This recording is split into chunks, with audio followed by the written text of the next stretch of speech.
Welcome to the podcast. My name is Matt Duhamel, your host. We'll get to our guest in just a second. Since the first cave paintings were ever discovered, telling stories has been one of our most fundamental communication methods. And I think we can all agree that stories are the common ground that allows people to communicate, overcome our defenses and our differences, and even have the power to educate the hearts and minds. This special podcast episode is for you, the storyteller, and we want to help you come up with some good ideas and ways that you can tell your story and how you've been affected by the sex offender registry. This can also help the family member that have been affected by the registry as well. My guest today is Janice Belluci. She's an attorney and the executive director for the Alliance for Constitutional Sex Offense Laws. Thanks for joining me today, Janice, and welcome to the program. Tell me a little bit about why it's important, first of all, Janice, to tell your story and to get it out there in the public. The public needs to know what it is that is happening in the lives of both registrants and their loved ones. Many people spend little or no time at all thinking about that, and they see that somebody gets convicted of an offense and they might go to prison and they're on parole or probation, and then they really have no idea beyond that what happens to anybody's daily lives. They really don't know. Very few people know, and those who do know are often appalled by what they find out. So it's really important that registrants and their loved ones share this information so that other people can understand how registrants are punished and continue to be punished well after they've served their prison or jail sentence. And it's also a healing process as well. It could be a healing process if it's done in the right way. Yes. Let's start off with just a few tips. Somebody listening or watching today has the desire to, talk about their story and how they've been affected by the registration, the sex offender registration. What would be, one thing that you would advise them of doing so their story is heard effectively?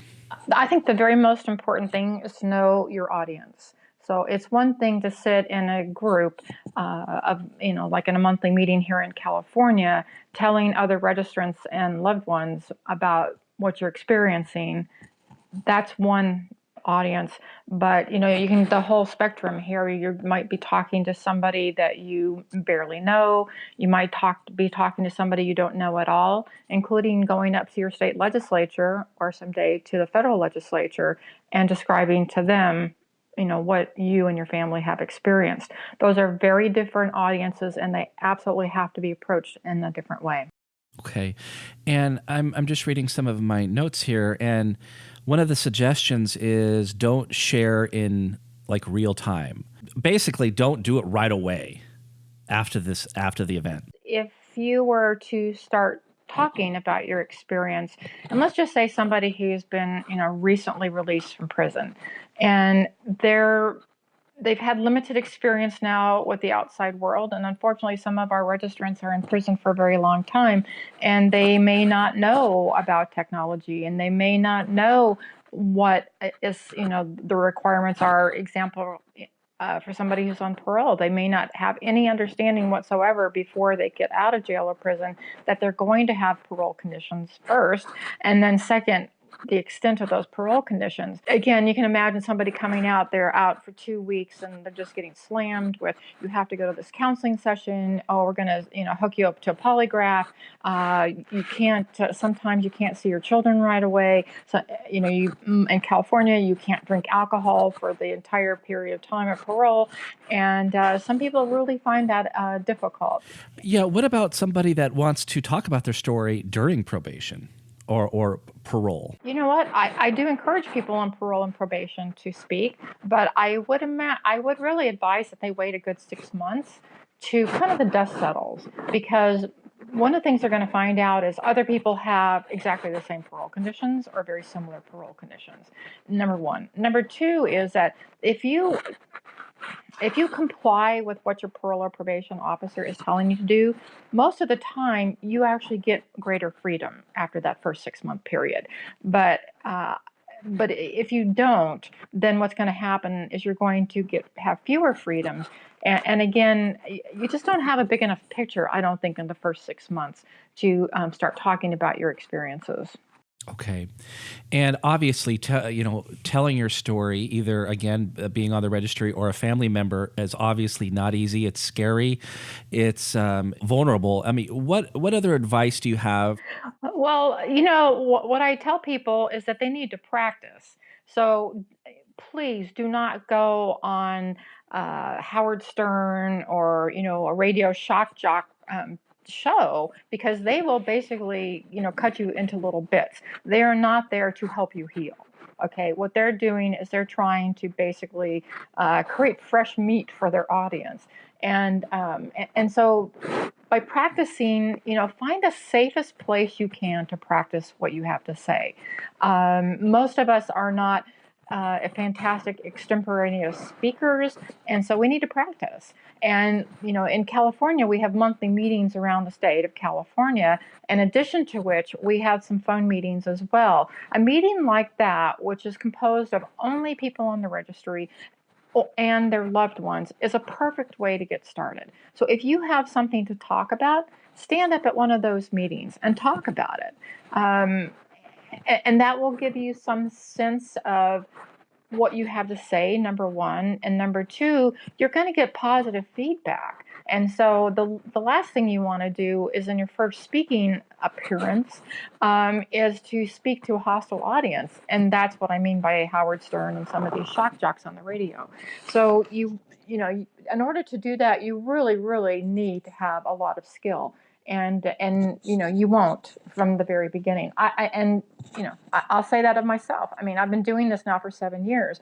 In the very beginning, I didn't have the skills that I have today, but I've been practicing for 7 years. And I'm not saying that people should wait for 7 years, but the fact is they should practice. Now, some people choose to practice on friends. So maybe a friend who doesn't know you're on the registry, loved ones. Perhaps you have a relative who lives out of town who doesn't know you're on the registry, but you know that they care for you. Start with somebody like that, where again, the chances are that somebody will understand the bigger picture and not just, oh gosh, you were convicted of a sex offense and now, society has slapped a label upon you of sex offender. So again, start where you think you might have some support, number one, and number two, keep practicing. And then once you get that small success, then you can broaden that success until, hey, if someday maybe you're ready to go on Jerry Springer. I would choose not to do that myself, but maybe there's some people out there. But seriously speaking, we have a lot of opportunities to speak to elected officials, and everything from the city council level to the state level and federal as well. And when you go to those higher levels of communication or audiences, you really need to be concise in what you say, and you need to have practiced it. So, one of the things that I will say to everybody is you need to learn how to frame your message. And by the way, you can't frame your message until you know who your audience is. So the way to frame a message, this is an example, to a legislator is, hey, legislator, do you know how much it's costing the state of California, for example, to follow people who do not pose a current danger to society? Yeah, good advice there. How do you think storytelling and telling your story can actually change laws and restrictions? Do you think it does have that power? I absolutely do. And I've heard a story about Nebraska. Don't really know, I don't have any personal knowledge of this, but what I was told was a 13-year-old who was the child of a registrant testified before their state legislature that was considering passing another, anti-registrant law.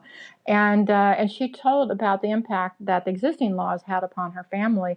And they said, oh, never mind, that isn't a good idea. So with their passing their new law, that's a story I've heard. It's like, yeah. But what I know personally and what I've observed over the 7 years that I've been lobbying in our state legislature is that people's attitude about registrants is changing. And what I mean by that is that when we go into our the offices of our elected officials, we always go in a team, and every team has a registrant, a family member, and then somebody like me who's not in either category but supports both registrants and family members. And when in the beginning when we did that, and we would introduce, here's John Smith. Oh, by the way, he's on the sex offender registry, and people would literally recoil. And I remember very specifically in one office where the elected official said, "How dare you bring a registered citizen into my office?" By the way, she didn't use registered citizen; she said sex offender, right? So the so the fact is that, and she did. Okay, so that's what happened in the past. Currently, we've had absolutely no problem with bringing registrants into the offices of elected officials. Again, they don't go in alone. We want to protect our registrants, right? That's what we're thinking about. We're not thinking about the officials, quite frankly. We're thinking about the registrants. And so we want to protect them. And so we take, they'll be in with our team. But what we've seen happen over the 7-year period here is that there's no recoil. They're like, oh, okay, and then they want to know what is it, a little bit anyway, about that person and what challenges that they're facing. And this is a really important note, and I hope people will remember it, and I'll probably repeat it a couple of times, which is do not ever, that is never, discuss the details of your offense. I don't care what meeting you're in, unless if you're with your parole or probation officer, of course you might need to discuss it. But in public, never discuss the details of your offense. And by the way, when we have our monthly meetings, I also ask the registrants who attend the meetings to not talk about their offense. And is that because of a legal issues or? No, the problem is if you start talking about your offense, people's minds just switch into a different gear, and that's all they want to talk about. So you'll never be able to talk about anything else. If you start talking about the details of your offense, you've lost the meeting. You'll never be able to tell them, why public safety is actually reduced and not increased by current, registration laws. You won't be able to get out the facts and figures that you have and your own personal story if you talk about that. So that is a very bright line here, a boundary line in your public presentations. And I've seen it happen to people, and I will tell you, it's very ugly to watch because, of course, the person feels shame about what they did, and then sometimes they can't think of anything else either after that, and the purpose for the meeting, the registrant's purpose for the meeting gets lost. So that is like the most important thing, is don't ever discuss the details of your offense or your loved one's offense. And what I tell people in our meetings, by the way, is we love and support you regardless of what offense you committed. We don't care. Okay, so we're treating people the same, and the fact is that you have civil, you have civil rights even if you have committed a sex offense. And I've had to argue with people before about that, and people telling me wrongly that people who've been convicted of a sex offense have no civil rights, and that is absolutely wrong. And we can talk about the Fourth Amendment, the right to be protected from unreasonable searches and seizures. And while you're on parole and probation, for example, you might have limited Fourth Amendment rights, but the fact is, when you're past parole and you're past probation, you have Fourth Amendment rights, and that means that the police, with a few exceptions, cannot come into your house without a search warrant. And I've had all kinds of people tell me horror stories. One gentleman in Los Angeles County who said that the police showed up, he let them in his house, they looked around, then they said, "Can we go on your computer?" And he said yes, because he said, "I didn't have anything to hide." Well, they spent 45 minutes, the police, 45 minutes on his computer.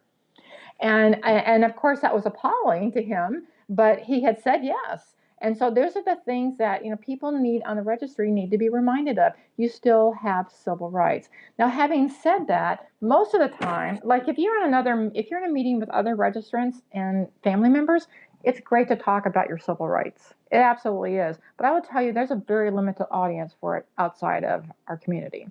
And they don't want to hear about it. So remember when I talked about framing the message? Well, what they want to hear about is public safety. So let's talk about public safety with them and say, yes, we want the public to be safe too. We have children, we have grandchildren, we have, our own bodies. We want to be safe. But the fact is, you're not going to be safe, anybody, by focusing on the sex offender registry. And the reason for that is the people on the registry are very unlikely to reoffend. You say something like that, and people look at you as if you have just, said some, or spoken in Martian or something.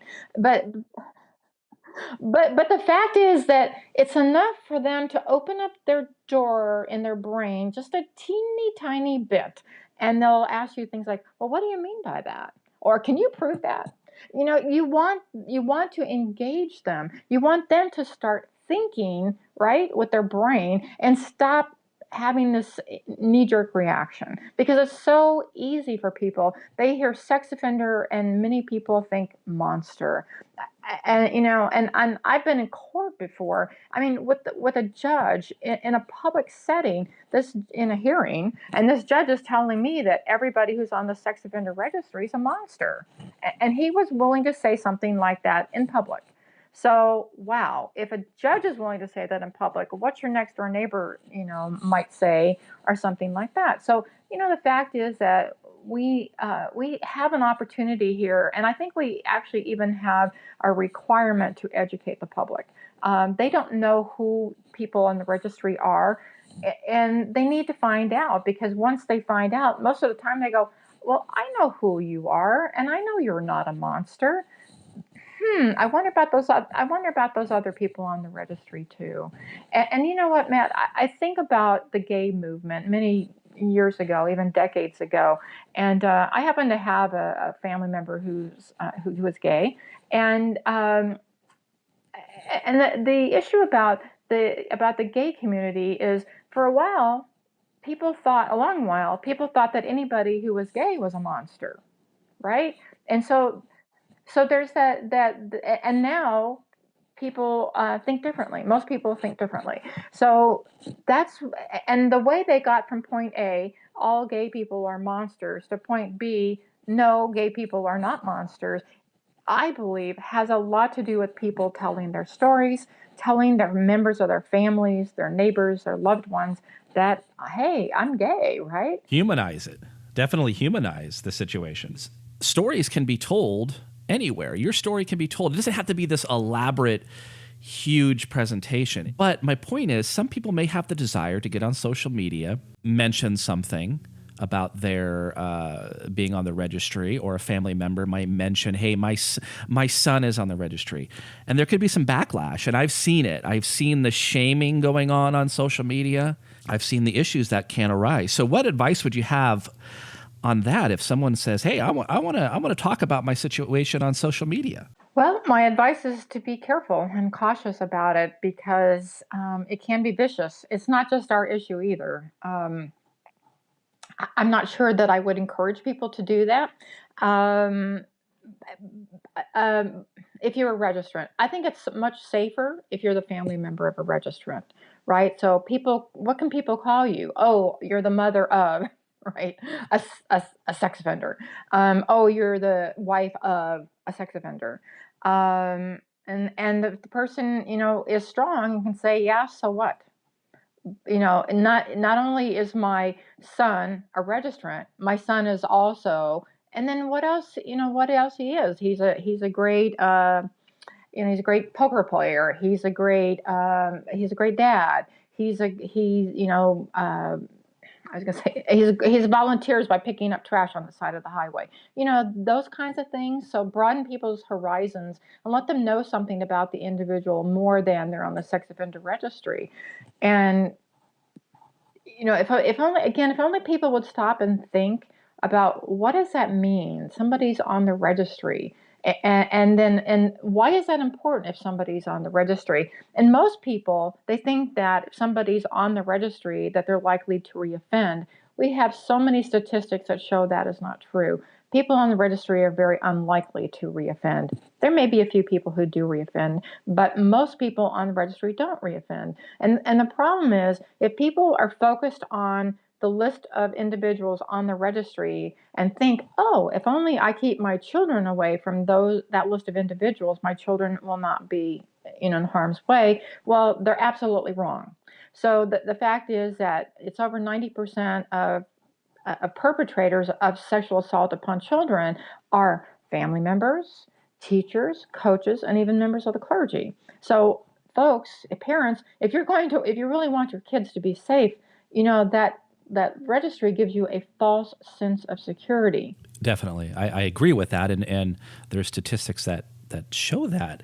It's interesting because one of the big points that I'm learning about today's discussion is, humanizing. Storytelling can humanize the situation. And, you mentioned people on the registry, they have jobs, they're fathers, they're mothers, they're professionals. And like myself, I'm on the registry. I'm doing this podcast.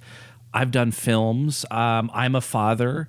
I have a normal day-to-day life. And I think that's important just to tell your story, to let other people know that you're not the monster that most people may think you are.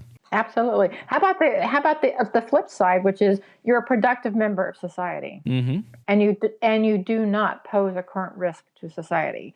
So, and whether or not people understand that immediately, the fact is when they see somebody like you, Matt, or they see other people who look just like them, look just like their neighbors and their family members, because they are their neighbors and their family members, and they go, huh.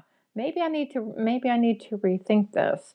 It's that thing again, erasing the picture of the monster, because that's what so many people think. And as we approach the million person mark, in other words, we almost have 1 million people in the United States of America on a sex offender registry. Wow. I mean, that just should blow everybody's mind. How can there be 1 million monsters in the United States of America? There aren't. Let's not tar people, with this label of sex offender. There's all kinds of social stigma that's attached to it. In some respects, it is like a social death being on the registry.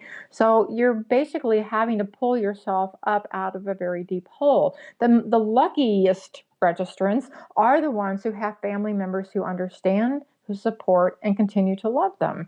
But I've seen some really awful situations where that doesn't happen, that the family members themselves become deluded and think that, turn on their own family member who is a monster because they looked at a picture. And we're talking about in California, you can basically be convicted of possessing child pornography if you have a picture of a teenager who's naked. Oh, by the way, the teenager herself or himself might have taken that photo. So, I mean, this is how ridiculous it's getting. Yeah. One thing I want to ask is if someone is ready to talk about their story on the podcast specifically, would it be a good idea to kind of, write out their story in advance, or maybe make some bullet points before? I think it would help to at least write some bullet points. I've done that for this conversation today, quite frankly. Some people maybe who don't have as much experience, they might want to write it out word for word, but that's not my preference. And again, I have enough experience, I don't need to do that, but some people might need to do it. The reason not to do it is you sound like you're reading, because you're reading. Can you speak spontaneously from your heart? That's the best way to do it. The reason to have an outline or bullet points is to make sure that you cover certain things. That you say, oh, well, these are the 3 messages I want to make sure that I deliver. And so I have done that. So, for example, when I said never discuss the details of your offense, this is written down on one of my points, a point to make today and to emphasize. And so I think, again, in order to prevent people from wandering and in order for them to get their message across, then they have to be, they need to establish a focus and they need to stay focused. So this, by the way, we talked about knowing who your audience is. It's also important to know how much time you have to speak. And so this podcast that we're doing right now might be longer, I'm not sure, than time that other people have to speak. But I will tell you, I sometimes go to a city council meeting and my time is limited to 3 minutes. So I need to make sure I hit my major points in 3 minutes time. And I will tell you, 3 minutes is not much time at all. So folks, when you're going to make a presentation, be sure not only do you know your audience, but you also know how much time you have to speak, because they don't always tell you that. Some listeners may say, I'm not a professional speaker. Janice, you've done, you're an attorney, you're doing public speaking. I've done radio and public speaking and TV. So they might be like, oh, man, I can't do this. Do you really need to be a professional speaker or presenter to talk about your story? Not at all. And some of the most effective speakers are not professional speakers. And I will tell you about one of our board members.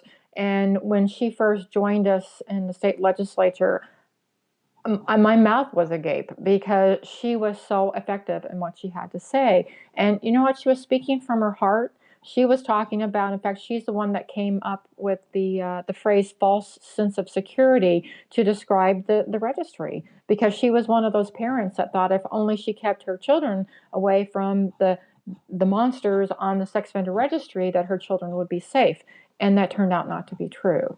And she just spoke, again, as I said, from the heart. She doesn't have any experience, or she didn't have any experience. And so, folks, you're never going to know how good you could be until you give it a try. And as I said, my advice to you is you practice in a safe situation. Now, she had practiced in some of our monthly meetings before she went to the state legislature, but that board member. But wherever you can, do it in a safe place. Even if you're looking in the mirror at home and you're your own audience, I would recommend that you give that a try. Is there anything else that you wanted to add before I let you go? Yeah, actually, there's one bullet point that we haven't covered yet, and that is that I do encourage people to talk about their steps toward rehabilitation. So many people don't understand that there is rehabilitation, right, and that there are any steps.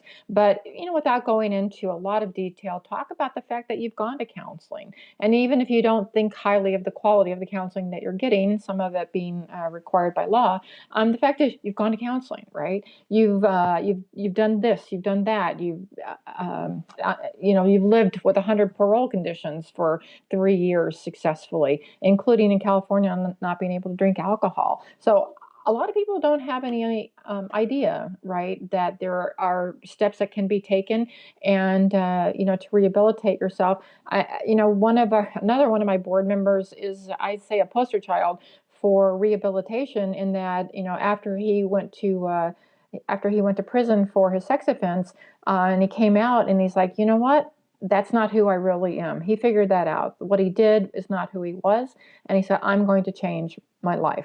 And he did. And so he got a formal education. He started out with an associate's degree, from community college. He went on to get his bachelor's and his master's degree, all in counseling. He knew that many people on the sex offender registry have an alcohol or drug problem, so he got that certificate as well, so he could help people who have alcohol and drug problems. And he actually got a certificate of rehabilitation in our state, which means he no longer has to register. But it took him a good 10 years to get through that process, and people don't understand sometimes how long you've been on the registry and all the steps you've taken to make yourself a different person, or maybe to realize the true person that you were. And again, certainly for somebody with a drug or alcohol problem. And by the way, the people you're meeting with often know somebody who has a drug or alcohol problem, and sometimes they have their own drug or alcohol problem. And you can basically hit a chord of compassion there with them. Well, thank you so much, Janice, for taking time out of your busy schedule to be with us today and to give us some great advice on how to tell your story when you've been affected by the sex offender registry. Well, thank you, Matt, for this opportunity, and I encourage everyone to show up, stand up, and speak up.